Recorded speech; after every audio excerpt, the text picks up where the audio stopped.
Selamat pagi, puji syukur kita panjatkan kehadirat Tuhan Yang Maha Esa karena pada kali ini saya diberi kesempatan untuk mempresentasikan hasil penelitian saya. Perkenalkan, nama saya Irwanto dengan NIM 1911 0131100011. Nah, adapun judul penelitian saya yaitu telah fitokimia senyawa antioksidan dari ekstrak dan praksi daun karamunting atau Rhodomertus tomentosa.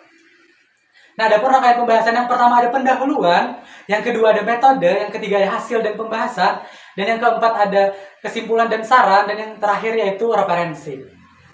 Nah, yang pertama yang saya bahas yaitu pendahuluan. Adapun yang melatar belakangi penelitian yaitu yang pertama peran obat alam atau tradisional yang ada di Indonesia. Yang mana kita tahu obat tradisional Indonesia itu sangat kaya, di mana pengobatan tradisional dengan tanaman obat diharapkan dan mampu dimanfaatkan untuk meningkatkan kualitas kesehatan masyarakat Indonesia.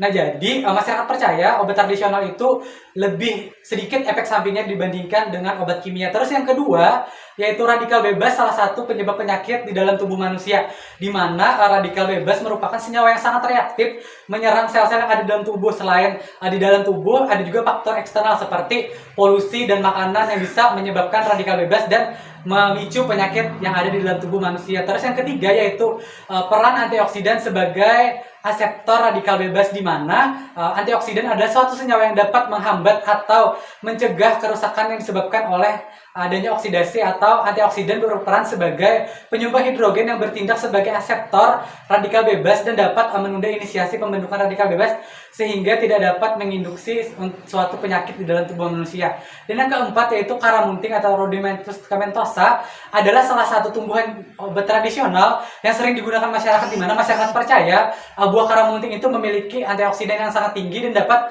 mengobati keracunan dan diare dan penyakit lainnya. Nah, terus metode yang digunakan dalam penelitian ini yaitu metode analisis, di mana pada metode analisis itu menggunakan jurnal-jurnal penelitian dari Google atau Google Scholar, dan juga dengan kata kunci antioksidan yang terkandung dalam buah karamunting, antioksidan, dan senyawa antioksidan.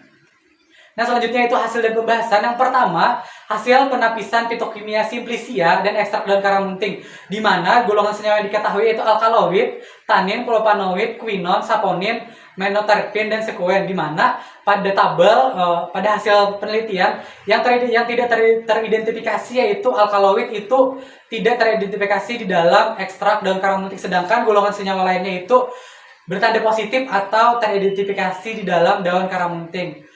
Dan yang hasil yang kedua yaitu hasil penetapan parameter standar simplicia, di mana yang diukur yaitu kadar air, kadar sari larut air, kadar sari larut etanol, susut pengering, kadar abu total, dan kadar abu tidak larut. Dapat dilihat pada tabel untuk presentasi hasil rata-ratanya. Dan untuk asam organoleptis itu dicirikan dengan berwarna hijau untuk tua kecoklatan dan bau khas seperti daun jambu dan rasa agak pahit. Dan pada penetapan parameter standar simplicia dilakukan untuk menjamin kualitas yang digunakan dalam penelitian atau mengetahui kualitas antioksidan yang terkandung di dalam ekstrak daun karamunting. Nah, dan hasil yang ketiga itu hasil pemantauan KLT aktivitas antioksidan. Berdasarkan pemantauan KLT aktivitas antioksidan, pengujian KLT dengan penampak bercak dilakukan untuk tujuan mengetahui golongan senyawa aktif yang berperan dalam aktivitas antioksidan dalam praksi tersebut. Adapun penampak bercak yang digunakan adalah AlCl3, FeCl3, vanillin sulfat, Lieberman-Burchardt. Hasil pengujian yaitu positif pada bercak AlCl3 karena timbul bercak berwarna kuning pada bagian totolan praksi, sedangkan pada reaksi lain hasilnya bersifat negatif karena tidak ada menunjukkan perubahan warna. Hal ini diduga kecil karena senyawa yang tertarik dengan pada iolan pada saat identifikasi dengan KLT. Hal ini memunculkan bahwa golongan yang berperan sangat aktif atau dominan sebagai antioksidan yaitu senyawa flavonoid. Selanjutnya itu hasil nilai ASI50 dari sampel dibandingkan dengan pembanding vitamin C. Nah, pada berdasarkan tabel, nilai ASI50 praksi metanol dari ekstrak metanol memiliki aktivitas antioksidan yang lebih kuat dibandingkan yang lain dengan nilai ASI50 sebesar 51,95 mikrogram per mililiter.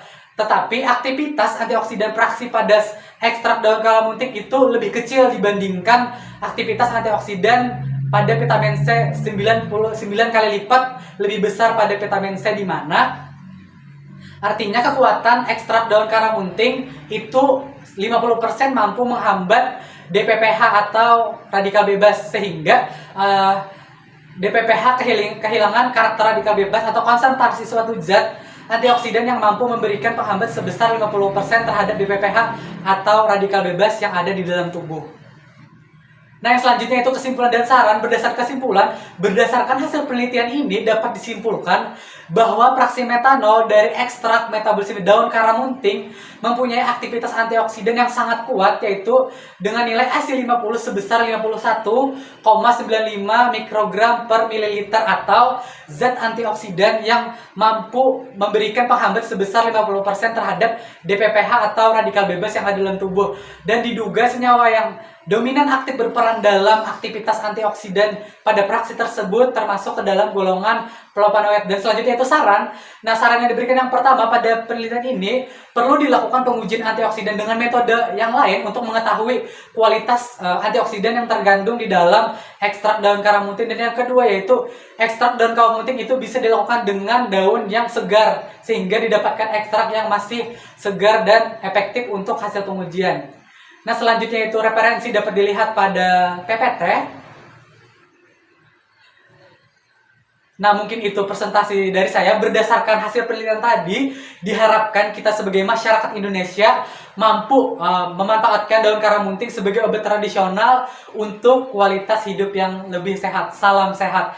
Sekian presentasi dari saya. Bila ada salah hilap mohon dimaafkan. Sekian dan terima kasih atas perhatiannya.